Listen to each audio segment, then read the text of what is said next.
I'm joined by Paul Doswell. Paul, could we have a little bit of a squad update? Yes, obviously probably the busiest period of the year really for managers and everyone alike, secretaries, and getting everything done. Obviously, we've made a brilliant signing in Jason Pryor. Spoke to Jason prior to going away, and massive thank you to Derek and Stuart and Mark Hope for making that one happen. As I said, it was someone that wasn't necessarily there to sign because we didn't know for sure if he would be going up with Dorking or not. But as soon as we were made aware, that there was a possibility of Jason wanting to come back, then as I said, we got to thank the other three for getting it done very, very quickly, because he would have been in huge demand, Jason. So, to get Jason Pryor in and then get Danny Wright in, it was the key part of the team that we felt we had to improve this year was up top. And signing an established number 9 such as Danny Wright to play with someone such as Jason Pryor, is a brilliant bit of business, I think, for the first 2 signings of the summer. So this morning we released our retained list. We've still got some fantastic names under contract: Tommy Wright, Jake McCarthy, James Roberts. Must be delighted. Yeah, and people want to talk about the season that's just gone. I totally understand that. You can really break it down into thirds, and the first third of the season we were very good. I think we were 4th. We got through to the first round of the FA Cup at Charlton when we took over 1,000 of our supporters there. The second third really defined the season. It was so poor.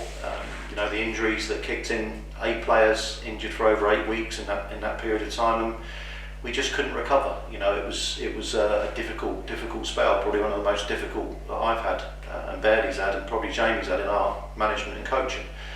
But what gave us a lot of optimism is how we finished the final third. So we only lose 1 game up to in the last 15 before the last game against Chippenham.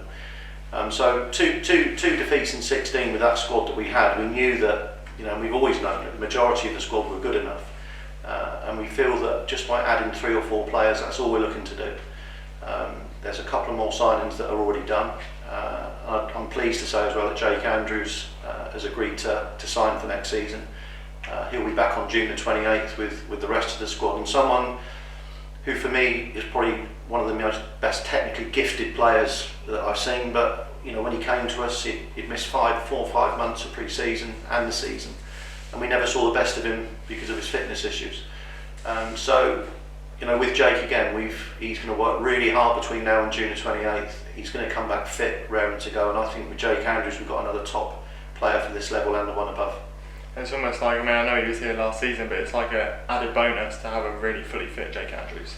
And that's the key. The key was fully fit. I think his first game against Eastbourne was adrenaline. He showed everyone what a good player he was that day.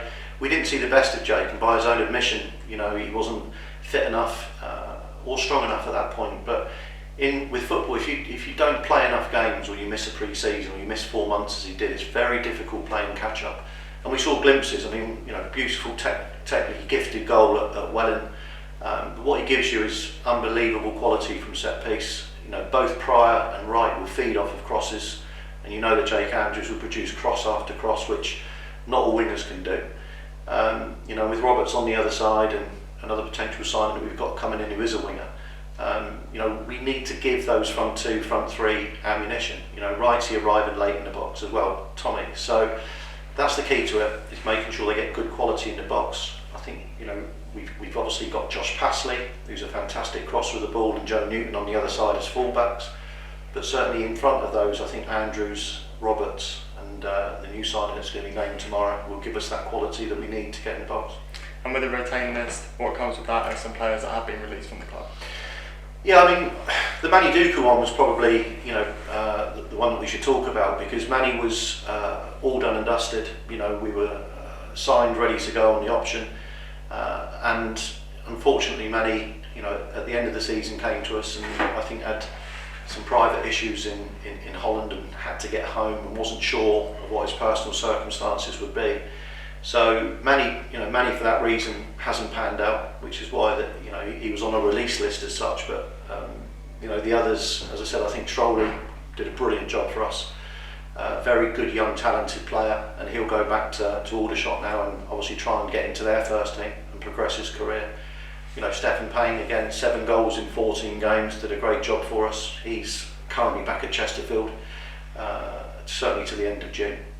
Guy Hollis was purely work, so Guy signed for us, and literally within 2 to 3 weeks of him signing, his work literally went off the scale, in a very good way for him as well. So that happens in football sometimes, especially at the level we're at. Sometimes you get players that their work situation will change, and it makes it unviable for them, and that was a situation with Guy. Yeah, I mean, it'd be unfair not to mention Pooks.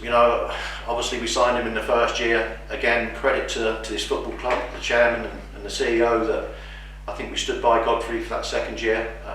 Whilst he was, we knew that he wouldn't be back for the whole season. My big hope for Godfrey is that he gets the club next year and stays fit and healthy, and he'll be a good acquisition for anyone. Wally, the same really, wasn't fit in the year that he was with us.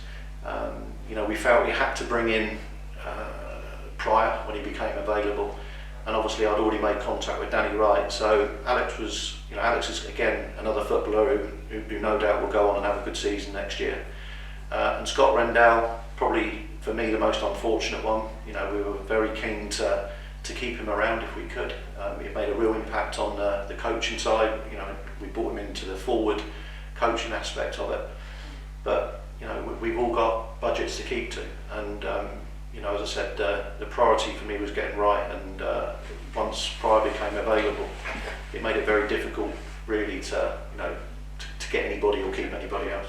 And just finally, I mean, with a few going out and a few coming in, how important is it to sort of have that core group of the squad now?